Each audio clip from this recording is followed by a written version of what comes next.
Miss Jessica McLean, and I am so excited to have you on tonight as we are going into our speaker series with Triple B Effect, Brains, Beauty, Business. Just to remind people as far as Triple B Effect, Brains, Beauty, Business, what we're all about. Triple B Effect is all about empowering individuals to be the best version of themselves through faith, through self-development, and I like to just pour out and share so much information with people so that they can have access to it.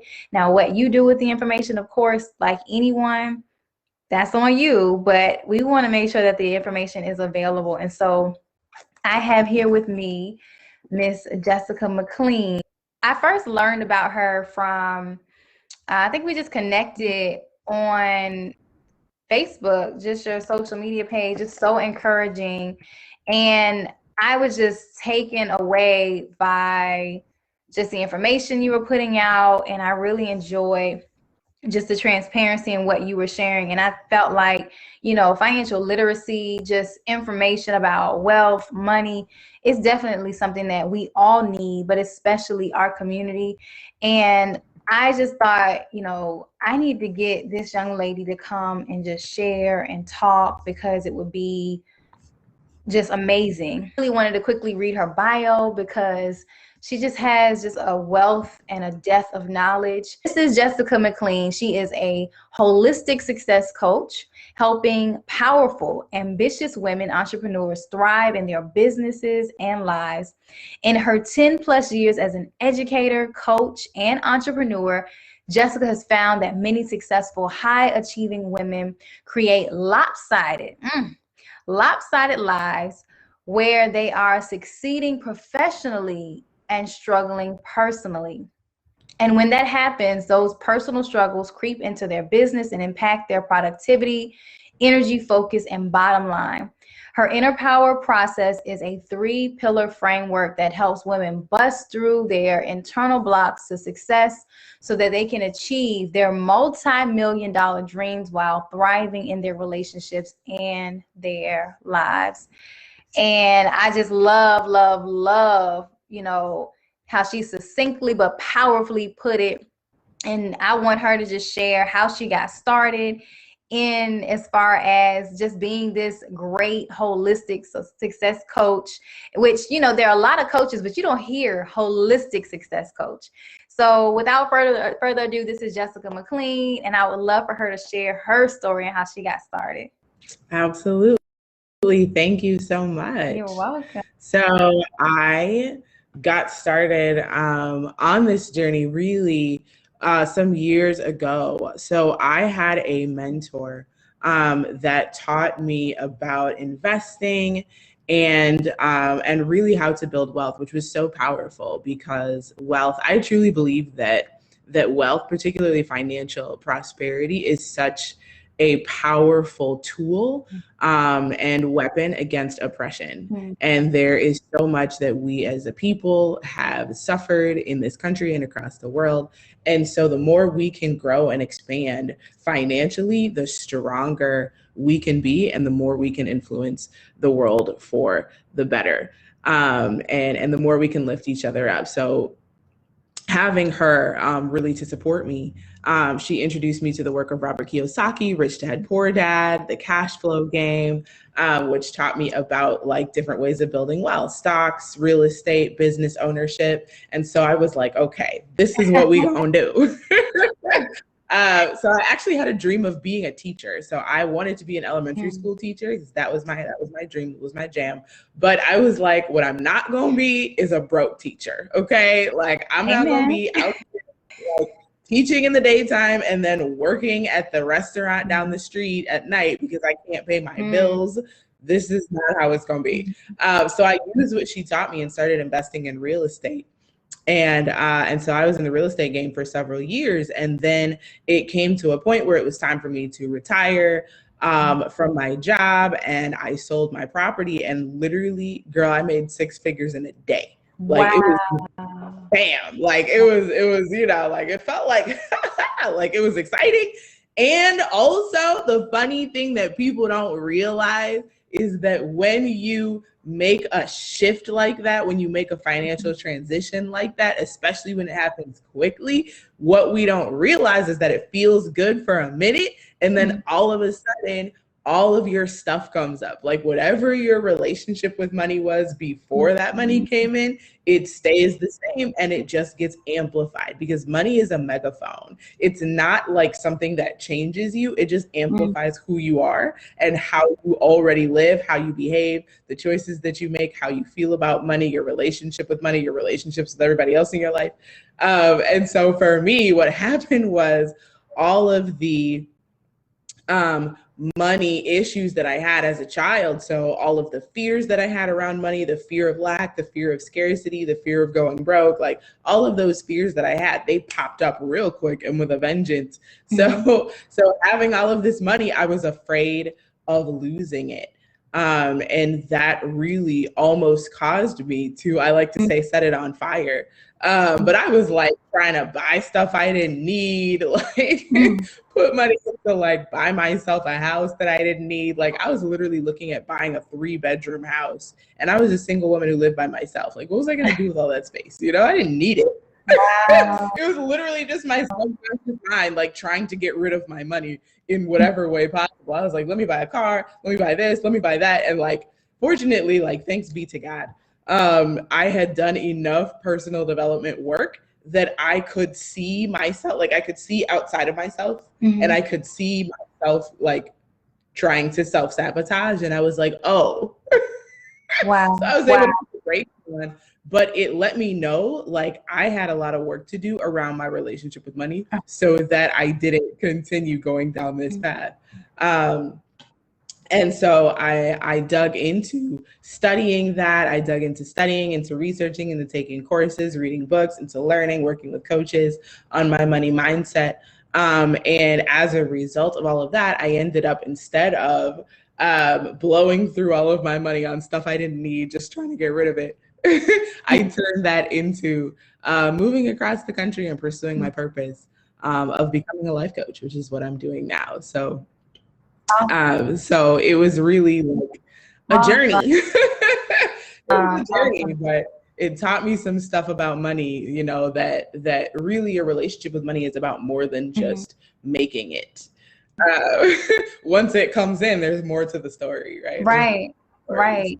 You said so many things right there, just so many great areas that we could just dive into about the self-sabotaging, the relationship with money, but also a little bit about purpose. I'm curious to know, you know, you got connected with this mentor and you saw, okay, there is an opportunity for me here. I want to know from you, at what moment did you know, okay, this is my purpose? At what point do you think you realized that being exposed to this information, that this is now something I want to walk into?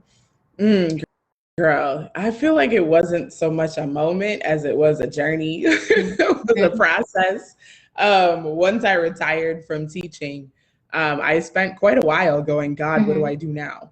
And the Lord rarely shows us, you know, everything all at once. So it was like he would send me flashes, you know, of like images, of dreams, of myself speaking to people, helping people. I would see myself on stage. I would hear myself giving speeches and I would just like grab my laptop and write them down. Like apparently I was supposed to say this to somebody one day, you know? And so it was a process and a journey of really like listening and receiving what God was telling me and what he was showing me. And so then when I moved to Florida, where I live now, he actually had me meet somebody that said to me, you are a life coach. And I was like, say what? You weren't feeling that at first. I did not know that. I was like, I'm sorry, what? Like, I didn't believe him for like 3 months. I was like, nah, you crazy. But it became very clear to me over the next 3 months that he was right. And so since then, this is the path that I've been on. Yeah. Amazing. Process is so important. Process is so important. And I'm learning that even at this point in my life, that you really have to pay attention to process, because process is how we focus on self-development and just understanding who we are. it's not necessarily just the end goal. You know, we have these goals and things that we want to strive for, but understanding the process and embracing the process really helps us. It shapes our mind and who we potentially have the power to be. And it's so amazing. So thank you so much for sharing that.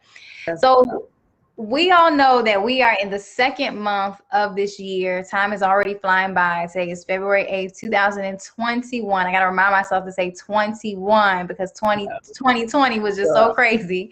So I don't want to get stuck saying 2020. But I've done some research, preliminary research, and we all know that many people have goals. They have resolutions. People start off the new year saying, I want to get healthy. And then second to that, what I find is that maybe the top five, within the top five goals, the top two are health and then wealth and finances. And what I want to know from you is, you know, focusing on health and finances, they're two different things, but you mentioned about relationship.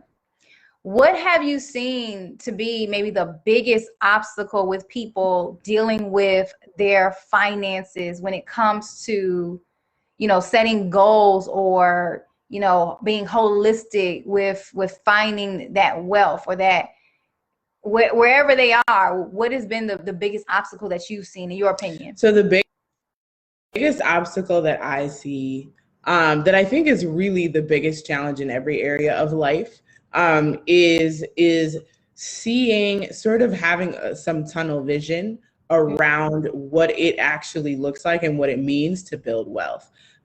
Because we see our relationship with money so often as just being strategy, right? How do I stack my stacks? How do I get my coins? How do I make money? And so there's all kinds of strategy available to us, and information to us about how to make money. You can make money in a million different ways, right? You know, simultaneously, right? Right. But your relationship with money is not just strategy. Your relationship with money actually has 4 components, and we focus on the one component of strategy and we leave the other ones by the wayside. Like, okay, once I've made enough money, then I'll deal with the other things maybe, right? But the truth is, it's the other 3 components of our relationship with money that actually supercharges your strategy and causes it to be effective.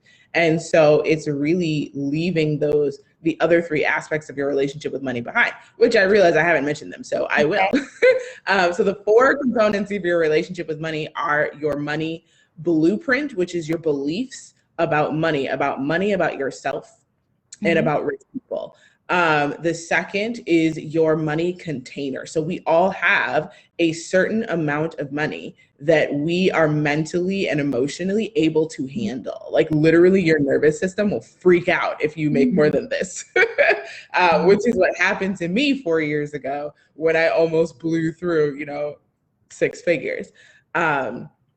In a very short period of time. So your container is really the amount of money that you are actually able to handle. And if you make more than that, then your subconscious mind goes, we need to do something about this. And that's when you crash your car. It's when like you hurt yourself and you have all these hospital bills, or you're like, let me go on vacation. And then you like spend out of control. Some way you find a way to make all of the money leave your life because you're like, nope, this can't be here. And you don't even realize that you're doing it. You're just like, oh my gosh, where did my money go? Wow. Or why do these bad things keep happening to me? I literally just spoke with someone who said to me, Jessica, I'm doing so well. I literally just quit my 9 to 5 and now I'm a full-time, independent contractor / investor. This is so exciting. She's doing so great. She's lost a bunch of weight. Like she's doing so well in her life. And then all of a sudden she got her car like booted and towed like 5 times. Wow. Oh my goodness. So like this just keeps happening over and over again. And I'm like, oh, your subconscious mind really wants to get rid of all this money you're making. So it's a psychology to it. Girl, that's exactly what it is. That's exactly what it is. Okay. And I'm sorry, keep going. I don't want to cut you off. This is good. You're good. Awesome. You're good. So I said your money blueprint, that's your beliefs. Your money container is your capacity to receive. And the third is your money systems. So once money comes into your life, how do you manage it? What do you do with it? This is where the budgeting comes in, the money management systems come in, the getting an accountant comes in, like, right? So how do you manage your money once it comes in? What do you do with it? And then becomes your strategy, right? Then it's how are you making money? So your strategy is what are you doing to call it in? Systems are what are you doing with it when it gets here? And then your container is what's your capacity to receive money? So can you actually make more than what you're making right now? And your blueprint is what you believe. And so once you have like shift in order to really create the vision that you have. So many of us have a desire to create generational wealth. So many of us have a desire to make multiple six figures, to make millions of dollars, and have that level of impact on the world and the marketplace. But if we don't deal with our beliefs and uncover those beliefs that we have subconsciously that are not in alignment with the vision that we have for six figures, for seven figures, for massive impact on the world and the community, then what happens is we sabotage ourselves. And the same thing happens when we don't expand our container and make it larger so that we can hold more money, so that we can hold more than we have right now. And so when we don't deal with those two internal things, that's when like you don't look at your bank account, right? You know you need to budget, but you're not doing it. You know, that's when like you know you need to execute on your strategy, but you're inconsistent, etc. Right? So so dealing with the internal things, your blueprint and your container is what allows you to then execute effectively when it comes to your systems and your strategies. And that's what really maximizes your success. Oh my goodness. That sounds like a book to me. That is amazing. When, you know, thinking about the psychology of money, we hear so often, read this book, do this, do that. But if you have been trained for any amount of years to handle money a certain way, you have those people who I don't believe in banks. So they have a piggy bank, or they have an old can somewhere with money stuffed in the can, or they have a mattress where they put a slit in the mattress and their money is there because they don't trust systems or banks. And so there is a psychology to that. And a lot of it sounds like it's learned behavior, or it could be issues like going back to what you said earlier, relationships, how your relationship with money. This is so good. Something that you hit on, you said how you have a bank account and you know that you have this amount of money in there, but you don't want to look at your bank account. So you're just spending. I'm interested in learning more about denial when it comes to money, and also the container. I think that's a part that we need to just stay on just for a moment, talking about that container. You mentioned about how you had a friend who you couldn't handle having that amount of money. So psychologically, somewhere subconsciously, you're thinking, I need to spend this money. I need to get rid of it. Is there trauma? Is there damage? What is that goes on in someone's mind from what you've experienced with your coaching? Absolutely. So the thing that really causes us to self-sabotage when it comes to money is a couple of things. One really is our beliefs, right? Our beliefs are subconscious, and your subconscious mind runs your life. So if you believe, for example, that money doesn't grow on trees, money doesn't buy happiness, I'm not made of money, you got McDonald's money, no you don't, I'm not buying you anything, like all of these things that we've heard, right, growing up, all the things that we've seen on TV, in movies, in books, in magazines, anywhere that we've seen it, what was modeled for us by our parents.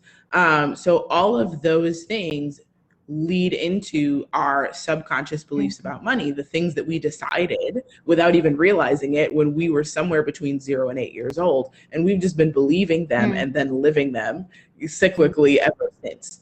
And so if you were taught, for example, that money doesn't buy happiness, you might have not realizing it, you might subconsciously have a separation in your mind between money and happiness. And so if you believe that you can either be happy or you can make money, but not both, then you'll resist it.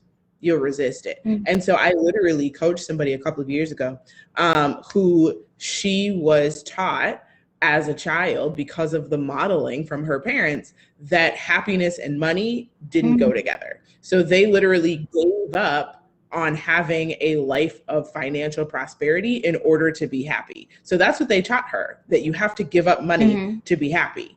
Right. And so money was just like this gross thing that she didn't want to deal with because she wanted to focus on being happy. But of course, it's difficult to really sustain happiness when you're stressed about money all the time. Exactly.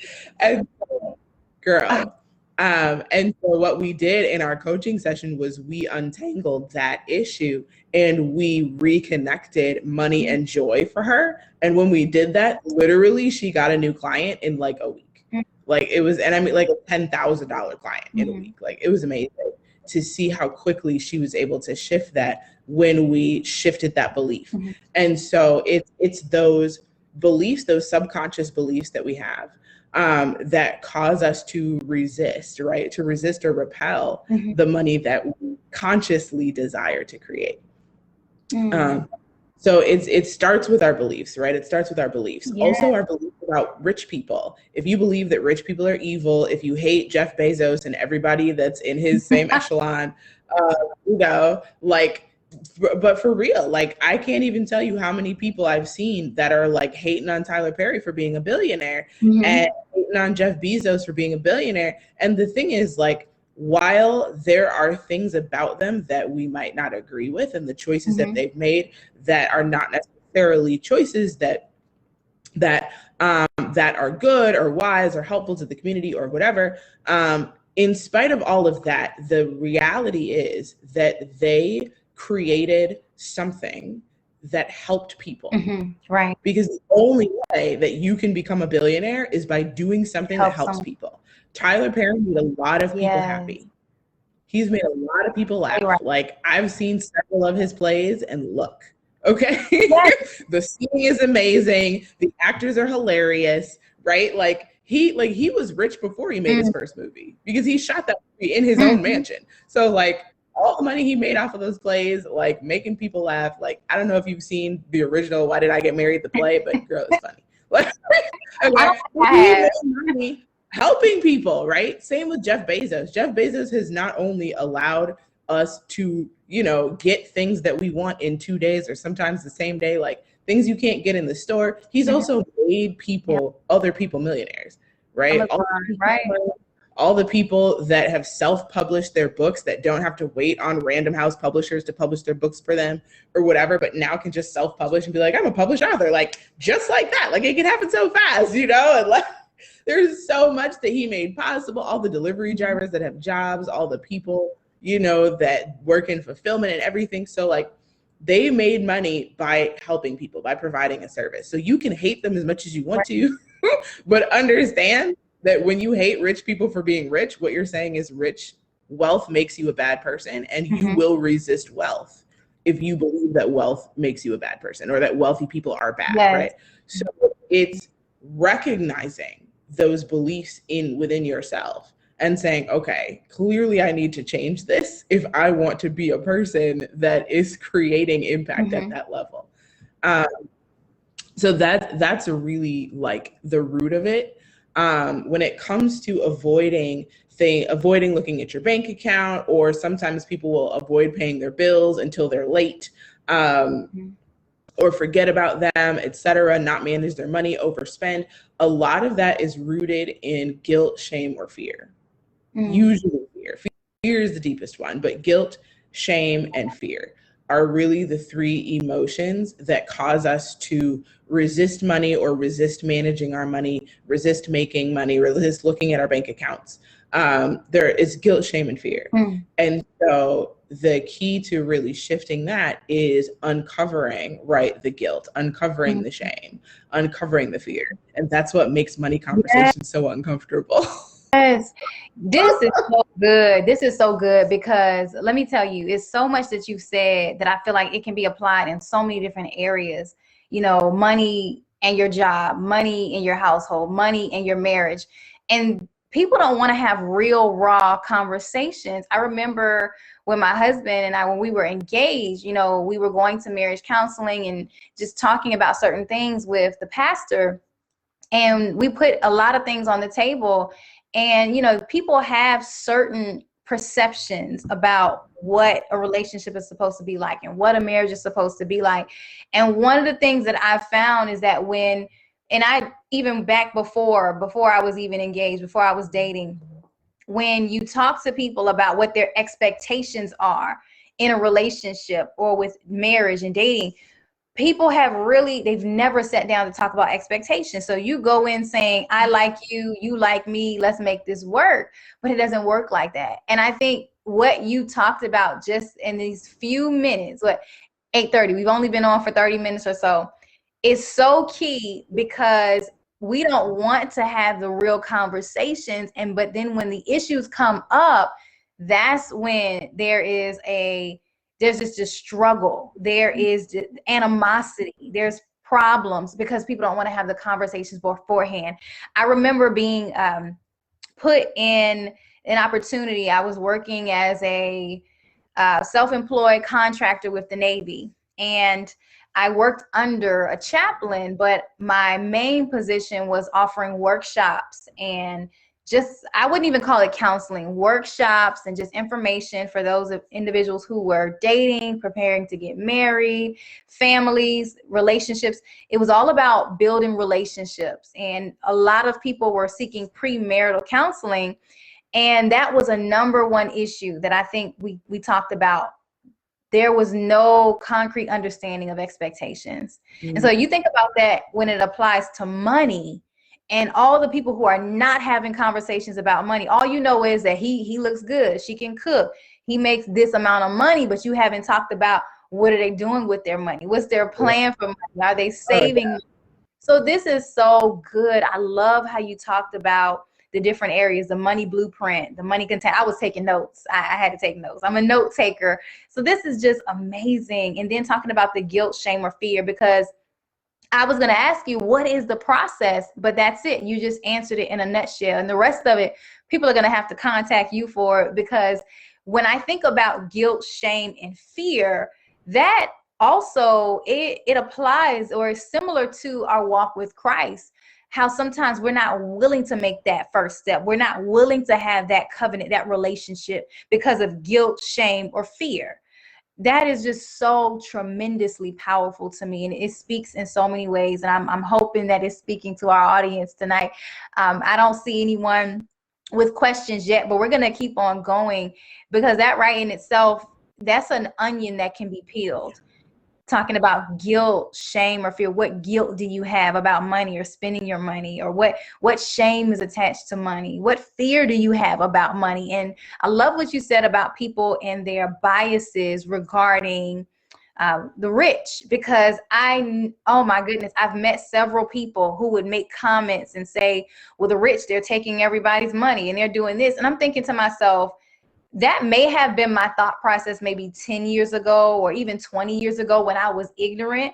But as I started reading and understanding, life process, politics, having my own experiences, those people made their money. The example that you gave, Tyler Perry, he made his money. He hasn't stolen anybody's money. Now, if you want to equivalate him stealing money to you purchasing a ticket for his play, he marketed those events. He made sure that they were available for you for your entertainment. That was money, honorably earned. So I'm just like, when I hear people saying that rich people are taking people's money or they're doing this, I'm thinking to myself, they've earned that money through their businesses, through their expertise, as you even said, helping people. So how is that taking your money? However, it's all about eliminating those biases. So would you be willing to share, and we just have a few more minutes left, would you be willing to share just a little bit deeper about maybe some biases that you've had, or just some areas that you've overcome in regards to your relationship with money? You gave us a little bit, but is there any one area that you can really kind of dive into a little bit deeper, so that people can see that this is real and it's something that you definitely can overcome? Absolutely. I would say the biggest challenge that I had in my relationship with money was the fear. So we talked a little bit about guilt, shame, and fear. For me, it was a lot of fear. So growing up, I grew up middle class, but my parents grew up poor. They grew up in Harlem. They had no money. They would constantly tell us stories about how awful their lives were when they were children. Like you know how sometimes you say, "Ain't no food in the fridge. I don't have nothing to eat," you know, and really like there's you just don't want it. Like you just want McDonald's right now. Right. You don't feel that. that you made yesterday. You're like, no, I just really want McDonald's. Ain't no food in the house, you know.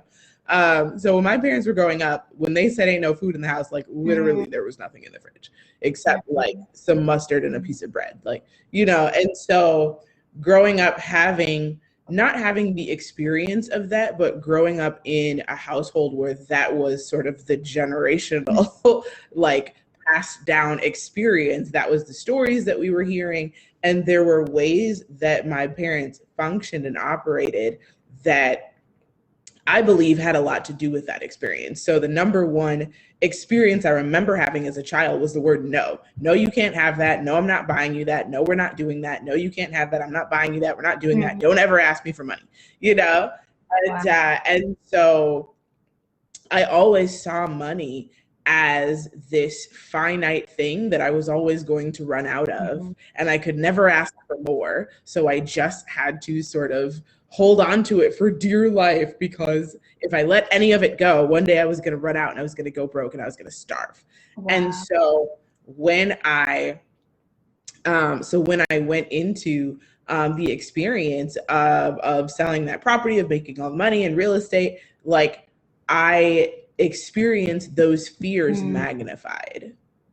I experienced them magnified. And so literally, like, I'm sitting there, I've got 6 figures in the bank, and I'm having all these like nightmares, like in the daytime, but all these like nightmares of like, oh my gosh, what if one day I check my bank account and the bank's computers malfunctioned and all my money is gone and suddenly there's $0 in my account? What am I going to do? And I'm freaking out about something that like is definitely not going to happen. Like, the bank is FDIC insured. Like, there would be a way, like I would be okay, you know? And if I really had to like use a credit card or get a loan temporarily or talk to my family or something, like I would be fine. But the likelihood of the bank's computers malfunctioning and suddenly my money disappearing, like, that's not a thing. That doesn't happen, you know? and so like, I'm sitting here like having just had this major financial success, and I'm terrified. I'm terrified. And so between being terrified that I was going to lose all my money and terrified that I couldn't manage my money, and so therefore I had to find a way to get rid of it. So I was like, okay, let me pay off all my loans. There we go. There goes $20,000. Student loans, goodbye.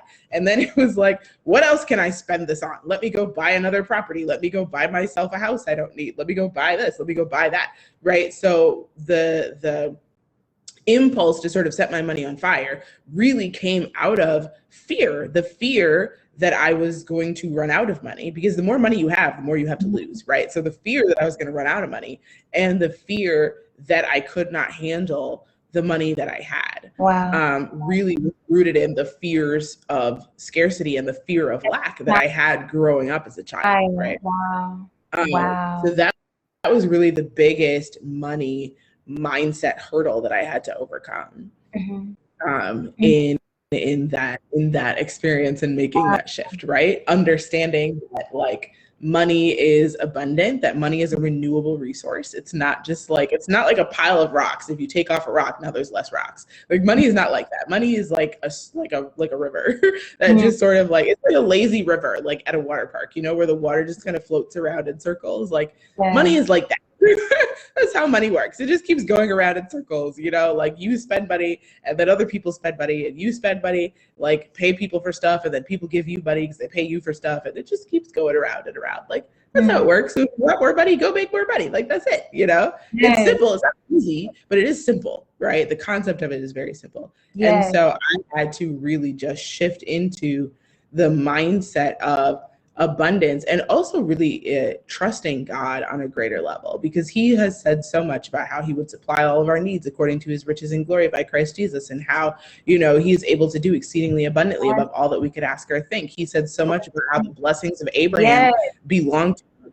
You know, like if you look at Hebrews 6, so many people look at Hebrews 6 and they say, you know, this hope, that verse, this hope we have as the anchor of our soul. So many people say like, oh, hope is the anchor of our soul. But if you look at the verse, it says this hope, which means this hope is referring to a specific hope. So if you look up, if you scroll up, which hope is he talking about, right? The hope he's talking about is several verses up, where it says, and God swore to Abraham, blessing, I will bless you, and multiplying, I will multiply you. And then he swore by himself, because he could swear by no one greater. And he swore to us that moreover he would prove to us the immutability of his promise. And so then if you look at Galatians 3:29, okay, it says that in Christ we're Abraham's seed and heirs according to the promise. So then if you go back to Genesis, right, when God promised Abraham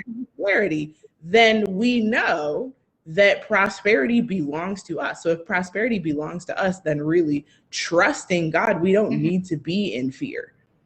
We don't need to be in fear, and we don't need to be in guilt, because sometimes we feel guilty.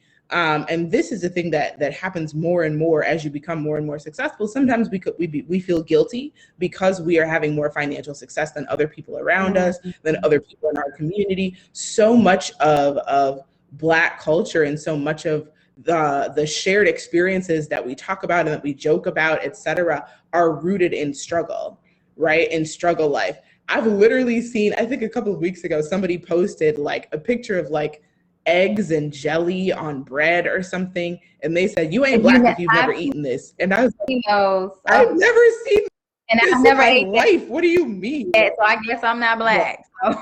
I am Black as Chadwick Boseman, okay? And I am Black as Wakabi. I am Black as Shuri. I'm Black as Angela Bassett. And I have never in my life seen or heard of a meal like that. So like the idea that Blackness and struggle are synonymous with each other creates then this disconnect for us sometimes that can, and this was an experience that I had growing up as well, actually. This disconnect where it was like, I feel the feeling that increasing my wealth was increasing my distance from my Blackness, or my distance from the Black community, because we've identified so much with struggle and we've united ourselves so much around struggle, as though we are not the descendants of kings and queens, as though we are not the descendants of like the richest continent in the world. Like literally the colonizers went to Africa and like messed up everything, created all kinds of problems because they wanted gold, they wanted diamonds, they wanted value. They wanted rubber, right? Like they went and like raped our continent because they wanted to steal our resources. And so like we are a people whose history and whose heritage is that of wealth and that of abundance and that of resource and that of royalty. So the fact that we've identified so much with slavery and so much with oppression and so much with struggle and the Black codes and Jim Crow and the ways that they have impacted our experience here in the United States and across the world too. Like, you know, our people all over the diaspora are struggling and oppressed in a number of ways. But because we've identified so much with that struggle, we start to see wealth and prosperity as weird or as proximity to whiteness. And if we don't, then it's wrong, right? But the truth is, like, Black wealth has always been the thing. It has always been the jam. It has always been clutch. It has always been reality. It has always been reality, right? And so it's just, we have to realign ourselves with the truth about who we are, right? The truth of Black excellence. And that Black excellence is not about struggle or even about emerging from struggle, but Black excellence is really about being fully who we are, and who we are is a people who are absolutely royalty, especially those of us who know the Lord, because he told us that we are daughters of the King, right? And the daughter of the King is not a peasant. So, you know what I'm saying? And wealth, greatness and wealth. We definitely have to change our mind with that. And I am so happy that you shared scripture in that. And so I'm hoping the people who are watching this today, if you're just coming on with us, we are talking about unleashing your financial power. Or your financial wealth. And I'm so grateful that I have Jessica McLean here to talk and just share. This conversation has been amazing. And I'm seriously thinking about just sharing this to my larger page, because more people need to hear this. And she definitely has a voice for this aspect of what we're talking about. Is so needed. I have a heart for financial literacy. I have a heart for generational wealth and sharing with people that know you don't have to struggle. And when you were talking, the first thing that came to mind is the struggle is over. The struggle is over. Like, we can end this right now. And I think many of our people, there's so much angst. There's so much anxiety. And we see it in relationships. We see it in marriage. One of the biggest issues is this anxiety, this struggle when it comes to money, finances. So people are depressed because of their finances. You're having marital problems because of your finances. Your health is deteriorating because of your finances. And that's on so many levels. It can be food deserts, healthy choices. It can be access. It can be so many different things. And we really have to wrap our minds around this understanding that, I love this meme. This is the only way that I can summarize it. There is no way that God created me to live, work, pay bills, and die. And I love that, because it's more to life than just hustling, bustling. I'm working 9 to 5, trying to get mine, and I'm never making enough, never having ends meet. And then what so many people are doing, I'm seeing that we are just sharing. We are funneling this mindset of struggle to our children and their children, where the Bible says that a good man leaves an inheritance to his children's children. That's a good man leaves an inheritance to his children's children. So that doesn't mean I'm leaving a loan. That doesn't mean I'm leaving debt. I'm leaving something in legacy that is wealthy, that can be inherited. So you just hit on so many different areas. And yes, I'm going to go ahead and I'm going to share this with the larger community, because more than the group needs to hear this. This is amazing. And tell people where they can find you. We're going to wrap it up, because we can talk for this another couple of hours. I already feel it. We can talk about this another hour, because money is an issue. We see it in our school systems. We see it within the working class, the people who they're looking for more money. It's a big issue. We, even within our churches and within our communities, some people know this, some people may not. I am the wife of a pastor. And so many people, they feel as though that the pastor should not look a certain way or drive a certain car, or you need to be in the lowest of low in the totem pole. And I think, that is definitely a misnomer of understanding.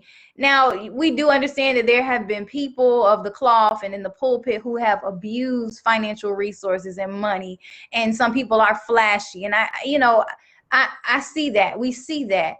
But I'm speaking to the people who are maybe earning their money. There are people who are bivocational. And so going back to your point when you were talking about the guilt, the shame that is associated with having money, the fear. So because I'm a pastor, or because I'm a pastor's wife, I can't have this money. People don't realize I'm a chaplain. So I'm not getting any money from the church. I'm earning my own money. But these are the ideologies that people have. You should be poor. You should be less than. You should be beneath. We forget the scripture or the story of even Jesus's birth, where the wise men came and they presented gifts unto him because they knew that he was a king. They presented gold, frankincense, myrrh. He was a king. He was already a king. A king is wealthy. A king is noble, royalty, notoriety. Even as a babe, he was a king. And then the scriptures tell us that he became poor. He became poor for us. So that means if he became poor, he didn't start off poor. But anyway, that's a whole nother conversation. That's a whole nother conversation. It is. It is. I just think this is such a necessary conversation. There were a couple of questions, and I want us to address these. This is Rashina Harris. Hey, Rashina. Hi. Jess. Hello. And she says the first question is, do you suggest couples focus on their own money, income, outcome, debt, or work as a unit? So that's a great question. And another question she had was multiple streams of income. How do you navigate when it's enough, I guess, or too much is what she's asking. And I'll let you take okay. Beautiful. Hi. All right. I actually have some follow-up questions for you, Rashina. So I'm going to guess, but please correct me if I'm wrong. Couples meaning married couples. If you don't mean married couples, then my answer will be different. So definitely clarify on that. I'm going to go down the marriage route first, and then if you mean something different, let me know. But couples, married couples, really, when the word says, right, that the two shall become one flesh, and that really, like, how can two walk together unless they're agreed? The thing that I recommend for married couples is two things. Number one is unity of vision. So the problem, the breakdown that happens in relationships is the breakdown in expectations and communication. So whenever I am counseling or talking with a couple about their finances, wherever we see a breakdown, it's always an expectation and communication. And so starting with unity of vision, what is your vision for our finances? What is your vision for our finances? And so both of you talking together about what is it that you want to create in the next year, in the next 5 years, in the next 10 years? What do you want that to look like, right? And then talking about what are your expectations? Have you clarified your expectations about who makes what, who contributes in what way, where does the money go, how do you want to manage it? So making those decisions together and having a unified vision is the most important thing. And then communicating very clearly about that. Once you have a unified vision, then your strategy comes out of the vision, right? So when it comes to income, if your goal is to make, collectively $500,000 a year, then who's making how much, right? Who's doing what? How are you contributing, right? Or maybe your goal, so like I know a couple that I talked with whose goal is, his goal is to, sorry, I got to think for a second because I had so many conversations with them. So his goal is eventually to make so much money in real estate that he no longer has to work. So he wants to retire from his 9-to-5 with real estate, and he has a desire to actually create an inheritance for their children through real estate investment. So that's something that he really wants to work toward. And then she wants to build up her business so that she can actually retire from her 9-to-5 and just work in her business and possibly retire him if she can make enough money to do that. And so between the two of them, they're very ambitious. They have some amazing goals, which is very exciting, right? And then they have to be in unity. So there are times where she'll be like, oh, baby, we should go on vacation. We should do this. We should do that. And he's like, so we had a conversation about how we were going to buy some property this year, and we're going to have to choose. Do we want the vacation or do we want to buy the property, right? Like, we're going to have to make some decisions about that. So being on one accord about that is the main thing. So create a unified strategy so that you can both execute on the strategy in unity and unison.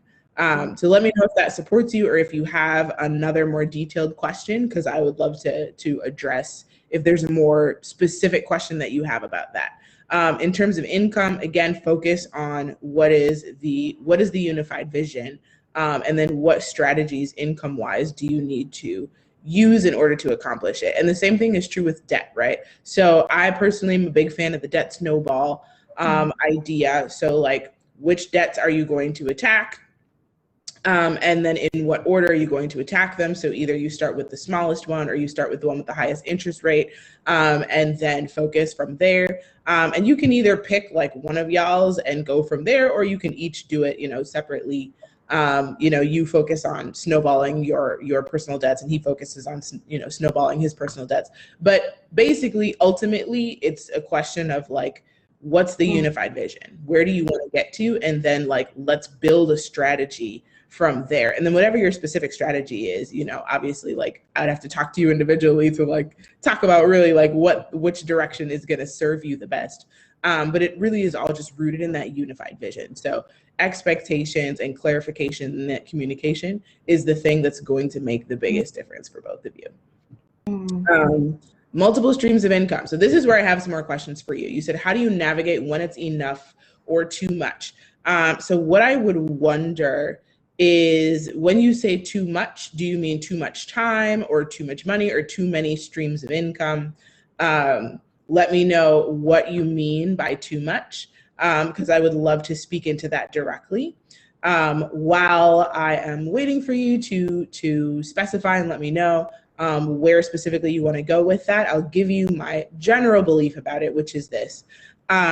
Multiple streams of income is a really fun catchphrase that caught on in the last couple of years, especially in the entrepreneurial space, and that's a beautiful thing.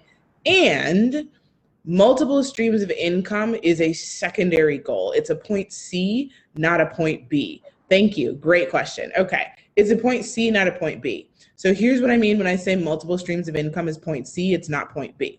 So people who are very wealthy, like Jeff Bezos, Warren Buffett, Oprah, Tyler Perry, T. Harv Eker, Dave Ramsey, people who are very, very wealthy, the way that you become very, very wealthy is focusing on one stream of income. Okay? You focus on one thing. And when you focus on one thing, then once you have built up that one thing to a place where it is making you significant money, you can manage it well, you can manage it easily, you can streamline, you can automate, you can get support with it so you're not the person doing all the work, right? Once you have built up that one thing to where it can run in a way that doesn't consume all of your time, then you can branch out and create multiple streams of income. What happens a lot of times is that people will say, oh, I need to create multiple streams of income. I'm working on multiple streams of income, but really like they're actually focusing on multiple trickles of income, right? Like they start too soon and then they have divided focus. And the more you divide your focus and attention, the more difficult it's going to be to actually be successful. So like one of my clients a couple of years ago, I said, which of your businesses do you actually want to grow? Because you've got multiple things going on right now. And because you've divided your attention, some of it's over here and some of it's over here and some of it's over here and some of it's over here, it's really difficult, if not impossible, to take multiple businesses to 7 figures simultaneously. Yes. Especially as a solopreneur. So what is your one thing? Like if you think about Warren Buffett, his one thing is the stock market, right? He made a bunch of money in the stock market. And now that he has a bunch of money in the stock market, he can do whatever he wants. Tony Robbins, same thing, right? He's a million businesses, but he didn't start with a million businesses. He started with one. T. Harv Eker has like 1 million businesses, but he didn't start with 1 million. He started with one, right? And so like, what is your one thing? I love how T. Harv Eker talked about it. He said, when I was trying to sell 50 things, I was making no sales. When I cut it down to selling 2 things, that's when my business blew up and I made a ton of sales. And now he's a multimillionaire. So when it comes to multiple streams of income, like start with one and make it really, really strong. And when you turn that stream into a rushing mighty river, then you say, how can I expand? How can I deliver? I love how Dr. Mensa Otabil said the best way to develop multiple streams of income is to deliver the same thing in multiple ways, because then you're really just utilizing one skill a whole bunch of times in a whole bunch of ways, right? So like me, for example, I'm public speaking. Speaking is one of my skills. I used to coach it. I used to compete. Like, it's a thing. I really enjoy it. And so if speaking is one of my skills, then how could I deploy speaking in a bunch of different ways, right? So I could be a public speaking coach, which I am. I could, use public speaking to sell, my coaching services. I could do, workshops and retreats. I could do, live group programs, and I could record them, and then I could sell, those, and so like, how can I take speaking and then employ speaking in a bunch of different ways, right? Rather than being like, okay, I'm going to speak and I'm going to sell beauty products and I'm going to do this other thing and I'm going to do this other thing, right? Like, that's when we get all crazy and we're running around like chickens with our heads cut off. So really, when it comes to multiple streams of income, that's not a starting place. So we start with one and we say, okay, my one thing that I'm going to do is I'm going to, let's just say sell Mary Kay. So my one thing that I'm going to do is I'm going to sell Mary Kay. I'm going to keep selling Mary Kay until I'm like a director or a top 1% or something in Mary Kay. Once I'm there, then I can go, okay, now that most of my money is coming from other people's labor and not my own, right? Now that I've created a business that's largely passive and doesn't take up huge amounts of my time, now how can I re-employ my skills, redeploy my skills to do another thing? So maybe that means I take my Mary Kay money and I invest it in the stock market and become an options trader, or I get into Forex or something. Maybe that means I take some of my Mary Kay money and I buy real estate with it. Maybe that means that I take some of my Mary Kay money, and I use it to invest in buying another business. And maybe I become a business owner of another business that somebody else started, right? So there are lots of options for what you could do. But the first place to start is take that one stream of income, turn it into a rushing mighty river, and then expand. Then you can create, your estuaries and your streams and your trickles and your whatever, like all your different ways that you are expanding in. Right. So that's what I would say about multiple streams of income. How do you navigate when it's too much time? Start with your vision. Always start with vision. So I would look at your life and I would say 1 year from now and 5 years from now, what do I want my days to look like? How much time do I want to work every day? And how many days of the week do I want to work? And once you've decided how many hours you want to work a day and how many days a week you want to work, then you say, okay, what can I create in terms of a structure for my business that is going to allow me to do this, right? So I decided that I wanted to work 25 hours a week in my business. So then I sat down and I figured out how I could work 25 hours a week in my business. So I was like, these are my client hours. These are my marketing hours. These are my meeting hours. These are hours that I meet with my mastermind and I do my personal development. These are my strategic planning hours. These are my, and so I figured out how I could make that work. And then I take that structure and then I apply it to my week and my life and I apply it to my business, right? So if you want to work 30 hours a week, then what does that look like? If you want to work 10 hours a week, what does that look like? And how do you then structure your business to make that possible for you? Let me know, Rashina, if that supports you, if you have another question. That's that. Thank you. They say. Awesome. Thank you so much. So you all see, she definitely knows her stuff. So you might want to tap into this great resource who is alive and in flesh with us. And while we're waiting to see if there's any more questions, can you share where they can find you, maybe your social media handles and maybe your website? Can you share that? Because we didn't talk about that in the beginning. We did not. So you can find me. I hang out most of my time on social media is on Facebook. So you can friend me. This is my main page. You can also find my business page at Coach Jessica K. That is Coach Jessica and the letters KDOT. That's my business name. My business name is King's Daughter Coaching and Consulting. So that's where that comes from. I love it. Yes. I love it. Coach Jessica K. Thank you so much. Making sure, looking to see if there's any more questions. We have covered so much tonight, from biases to money to relationship with money, it's so much information. And I think we as a people, especially the African American community, what we really have to grasp is that without economic empowerment, without money, we're still in chains, so to speak. There's a struggle we have overcome. We have come through a lot. And I think we have grown in so many ways. There's so much information that's available to us right now, especially because of social media, because of the internet. But we have to really apply that information. And I'm finding that we are behind because of our lack of power as far as money. We have spending power, but I think it needs to just be reallocated in different areas, keeping, more buying Black, more within our communities, learning how to retain the money that we make instead of spending it all the time. I don't think all your money should be on your person, but those are my opinions. So, but I think we really have to have a better understanding of how we see money, what it means to have money in our hand, what we do with it, and addressing those fears as Jessica was talking about. So if there's no other questions, I'm going to thank her tremendously. Thank you so much for your time. I want to respect your time.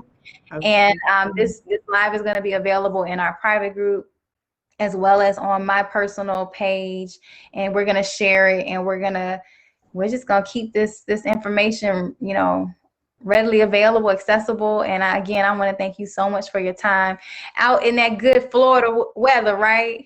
Girl, look, it is the jam, okay? Like, I went outside in my tank top and my sunglasses today, and it was the life. It is the life. I know the weather was amazing. Girl, I love it. I know it was. Oh. Is it okay if I give a free gift to the community? Oh, wonderful. That would be awesome. Thank you so much. Please. I know, I love presents, right? It's Valentine's Day. We need to treat ourselves. Thank you. We need to treat ourselves. I have a free gift I would love for those of you who feel called to connect with. I would love to share it with you. It is called Unclog Your Cash Flow. Unclog Your Cash Flow. Mm-hmm. And it is the top 5 abundance blockers that I have found are most common in women entrepreneurs. And it is literally like a very quick and easy 30 days to shifting your financial experience. And that is a free download for you. You can get it at subscribepage.com/cashflow-now. Subscribepage.com/cashflow-now.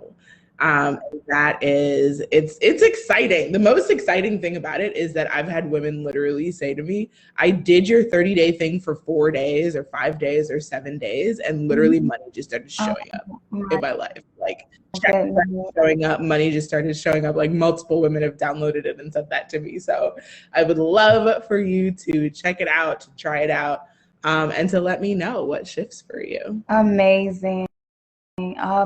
Thank you so much. You're gonna have to send that to me. I would type it, but I don't think I can type it right now because we're in the group, but I'll definitely want to type it when I get back to the main page. So please send me that exact link so I can post that in the group. Free gifts, download. I'm going to take advantage of that free gift. So yes, thank you so much. Yeah. And actually, this just for clarity, is it suitable for entrepreneurs as well as those who are not entrepreneurs? Can anyone take advantage of that resource? Okay, wonderful. Absolutely, definitely. Thank you. It's right here. Thank you. You posted it. Thank you.